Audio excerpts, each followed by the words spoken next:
Let's roll camera, everyone. That's what they say on big movie studio sets like the Avengers, and I like to lump us into that same category. We are like the real estate Avengers. We might be more like the Joker. Maybe we're the villain of the industry, but we don't know. I like to think that we're actually the good guys. We just come off sounding like the bad guys sometimes.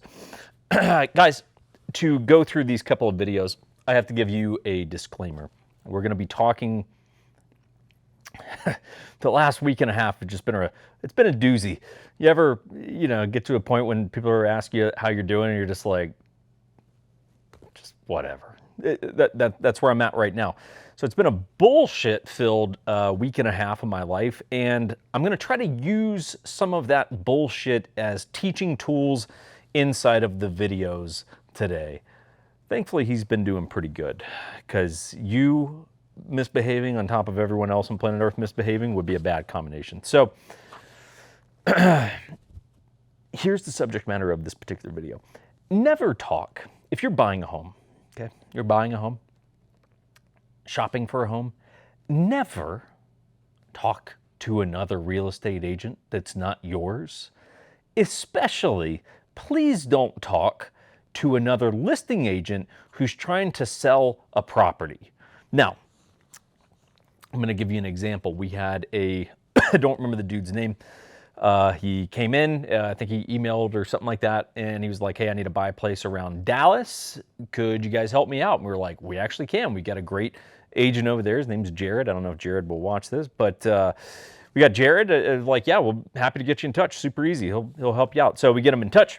Jared's helping him out for like a week, and he calls me, and he's like, bro, he's like, I don't know, man. So you've been helping this client out, been looking primarily at new construction, right? So new build homes with them. And the dude decided to go out with his, everyone has that friend, or like, oh, they're a real estate expert. And you're like, how do you know that? And they're like, they bought houses before. And you're like, well, yeah, so is like 80% of the population. What do you mean they bought houses so they know what they're doing when it comes to real estate deals? No, absolutely stop it. While we're on the subject matter, please don't bring your parents to the inspection. If you're a 30-year-old, 25-year-old buyer buying your first home, please don't bring your parents to the inspection. Makes my life fucking miserable. That's neither here nor there. But this client decided to go out with his like dad or whatever, who's like, he's bought houses before, so he knows what the fuck he's doing. And they walk into this new build's office.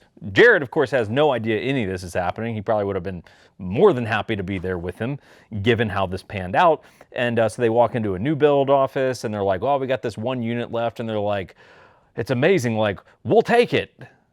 And they go under contract on this place right there because the agent was like, oh yeah, we've got this one unit left. Now, here's how that works, everyone. That means Jared is completely cut out of the deal.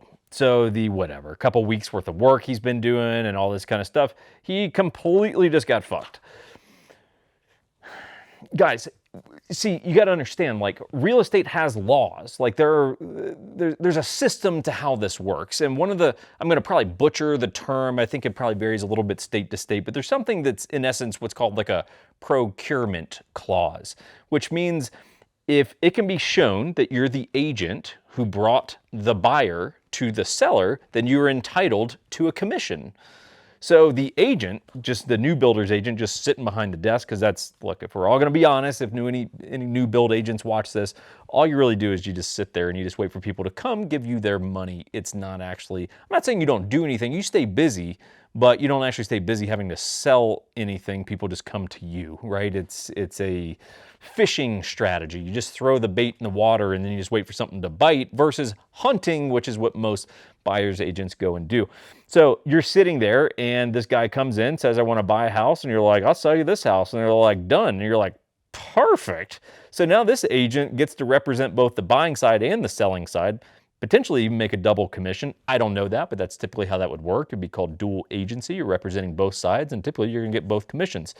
Jared, meanwhile, because he was unaware that any of this was happening, is completely cut out of the deal. Unless the client could go to the builder and say, look, I fucked up. Like, this is my bad. I have an agent. He's been helping me. He's been doing a good job. I didn't tell him I was coming here today. Can you guys still include him so that he can represent me and make his commission on the deal?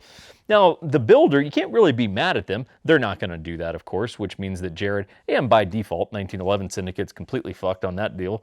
But you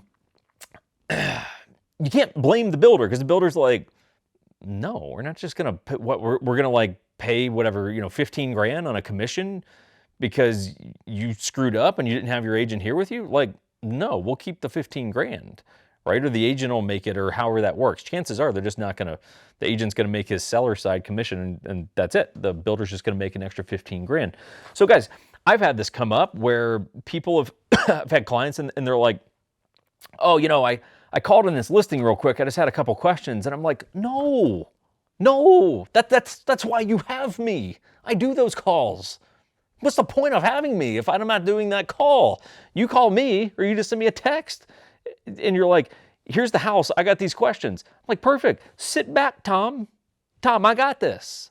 I'll call Bill, the agent, or all listing agents named Bill, and I'll call him and I'll ask him those questions, right? You have the luxury, Tom, Mr. Buyer Client Tom.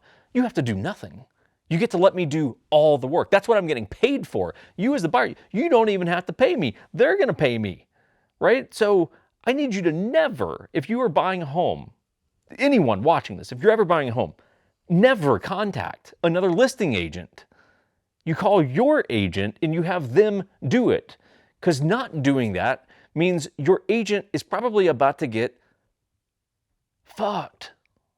Fucked, everybody. Like that's how that happens. And it's like, that's not fun, especially when you've been working on something for a period of time, however long that is, and then you get fucked, right? Don't do that. Please call your agent. Have them do all that stuff. That's why they're there. So we'll go ahead and wrap this one up. This is just shitstorm number 1 from the past couple weeks. I don't know what this cough is, everyone. I feel perfectly fine. It's just been a little nagging cough for like the past week. Just so I can avoid all the COVID comments, please. But a couple bourbon things here. So look, guys, I'm going to go ahead and level with you. So there's a Texas distillery. I don't know if you say it, Balcones. I think I might have, I can't keep track of what I have already brought you guys and not brought you guys. So forgive me. I think I might have already brought you this.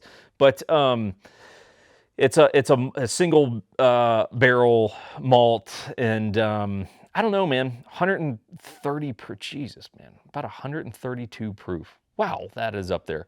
But I'm not in, man. For $70, I'm not in. This has not wowed me. So I don't know what to tell you, man. Once we start hitting these $70 price points, you gotta wow me. Right? If you're gonna keep me as a consumer of your product, you gotta wow me in it. $40, I can be like, it's okay, and I'll probably buy it again. At 70, you gotta impress. You gotta bring the real deal here, guys. So this goes on my do not recommend list. I don't necessarily think it's bad, but it's not a good fit for me. You ever in one of those relationships where you're like, you're a good person, I'm an okay person, but it's like we're not good together. I think that's how me and Bajones are. We're just not good together thus far, because I got 2 different bottles. I'm not enjoying either one of them. Let's wrap it up, guys. I hope you guys are doing well. We got more thrilling freaking real estate content to come. If you guys need real estate help, let us know. Respect the process. Please live up to your end of the bargain. Most of that, all it entails is you being consistent on communication. It's about 95% of it. Literally, that's it. If you can just be a consistent communicator, we're going to get along just fine, everyone. So take care. Have a nice rest of the week. We'll see you soon.